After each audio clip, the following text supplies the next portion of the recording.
নমস্কার বন্ধুরা, শ্যামলী রান্নাঘরে আপনাদের সবাইকে স্বাগত। প্রতিদিনের মতন আমি আবারও আজকে চলে এসেছি এক নিরামিষ রেসিপি নিয়ে। তো নিরামিষ আমি রান্না করব আজকের পনিরের রেসিপি। তো বন্ধুরা, আমি এখানে 200 গ্রাম পনিরের প্যাকেট একটা নিয়েছি। তো এবার আমি লম্বা পিস করে পনিরগুলো কেটে নেব।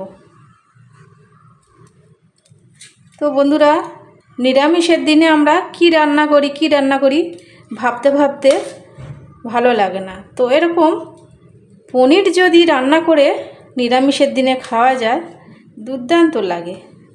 পনির এক দারুণ রেসিপি। তো আমি এরকম লম্বা করে কেটে নিয়েছি। আপনারা চাইলে এবারে এখান থেকে চৌকো করে একটু ছোট করে কেটে নিতে পারেন। তো আমি এই লম্বা লম্বা রেখে দেব।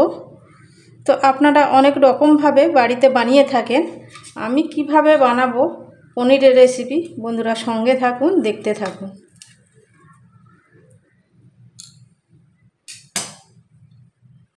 তো নিরামিষ পনির রান্না করার জন্য তো বন্ধুরা এখানে দেখুন আমি ক্যাপসিকাম নিয়েছি। তো এই ক্যাপসিকামটা আমি কেটে নেব।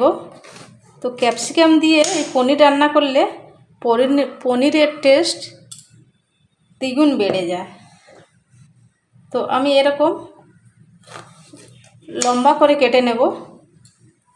তো আমি পুরোটা দেব না, আমি অর্ধেকটা দেব আর অর্ধেকটা সরিয়ে রাখলাম। ঠিক আমি এরকম লম্বা করে কেটে নেব। আপনারা চাইলে আপনাদের পছন্দ অনুসারে কাটতে পারেন।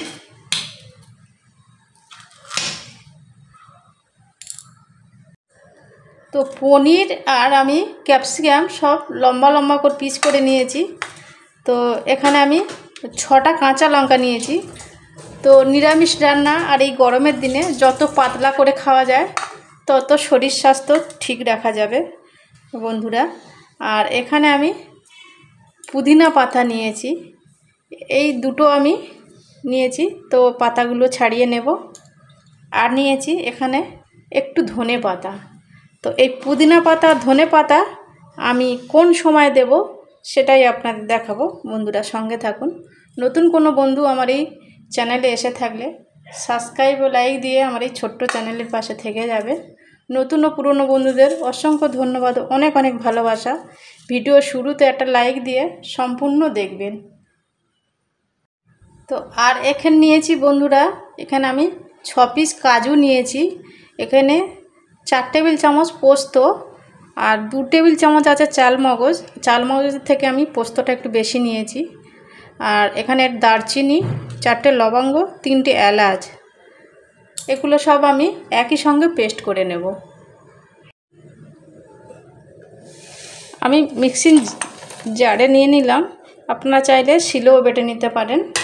আর দেব এখানে আমি 4টে কাঁচা লঙ্কা দেব।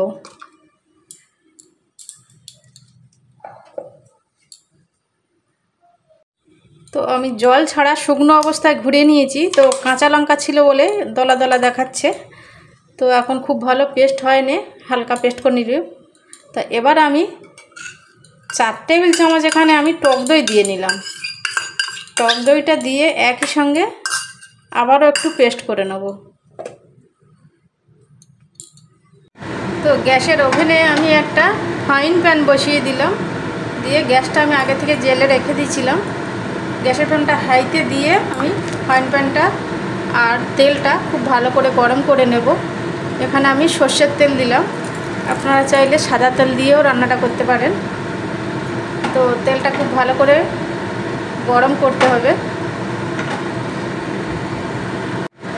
তো ওই তেলের মধ্যে আমি একটা শুকনো লঙ্কা দিলাম ফোড়নে। তো দিয়ে আমি লঙ্কাটা একটু ভাজা করে নিলাম। এবারে যে আমি মশলাটা তৈরি করলাম ওই মশলাটা দিয়ে দেব।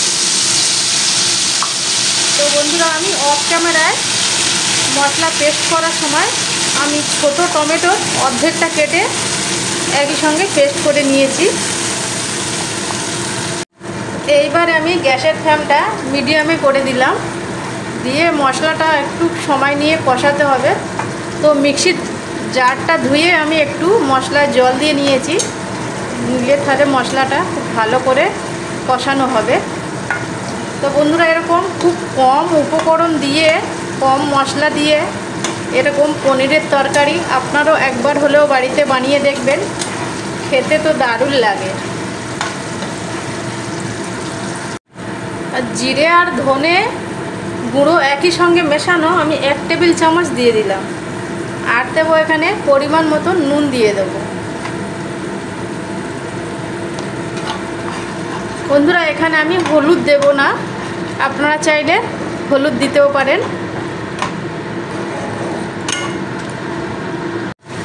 তো বন্ধুরা, মশলাটা থেকে তেল ছেড়ে দিচ্ছে, মানে মশলাটা কষানো হয়ে এসছে। তো এরকম যদি আমরা অনুষ্ঠান বাড়ির মতন আমরা ঘরে যদি ঘরোয়া পদ্ধতিতে এরকম রান্নাটা করে থাকি, তো সেই তরকারির টেস্ট বেশি ভালো লাগে, তাই না বন্ধুরা? তো আপনারাও এভাবে একবার হলেও বাড়িতে পনিরের রেসিপি বানিয়ে খেয়ে কেমন হলো কমেন্টে আমাকে জানাবেন। তো বন্ধুরা, মশলাটা সুন্দর একটা কালার চলে এসছে, তেলও ছেড়ে দিয়েছে, মশলাটা কষানো হয়ে গিয়েছে। এবারে আমি এই কেটে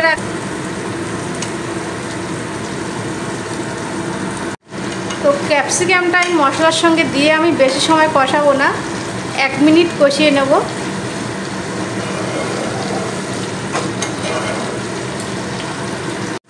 আর দেবো মাঝখান থেকে চিড়ে রাখা আমি 2টো কাঁচা লঙ্কা দিয়ে দিলাম।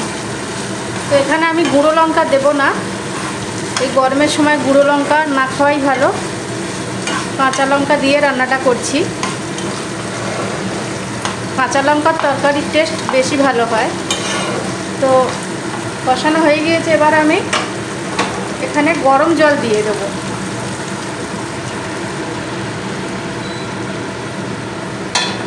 তো আপনাদের জুস জল যেরকম পছন্দ সেই অনুসারে জল দিয়ে নেবেন। আর দিলাম 1/2 টেবিল চামচ মতন আমি গোলমরিচের গুঁড়ো দেব, দিয়ে নেড়ে দেবো। গোলমরিচের গুঁড়োটা সব জায়গায় মিশে যাবে তরকারির মধ্যে। আর দেব 1/2 টেবিল চামচ আমি এখানে চিনি দিলাম। এবারে আমি 2 থেকে 3 মিনিট ফুটিয়ে নিয়েছি। এবার আমি কেটে রাখা পনিরগুলো দিয়ে দিলাম। তো বন্ধুরা, এখানে আমি পনিরগুলো ভাজিনি, আপনারা চাইলে পনির ভাজতে পারেন। তো না ভেজেই রান্না করলে বেশি ভালো টেস্ট হয়।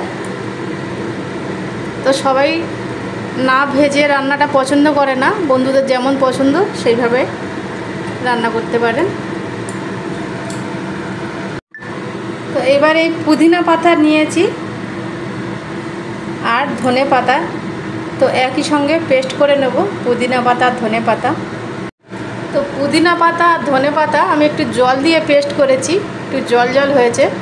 তো বন্ধুরা, পুদিনা পাতা দিলে তরকারিতে হজম করার জন্য সাহায্য করে, তো খুব তাড়াতাড়ি আমাদের হজম হয়ে যাবে।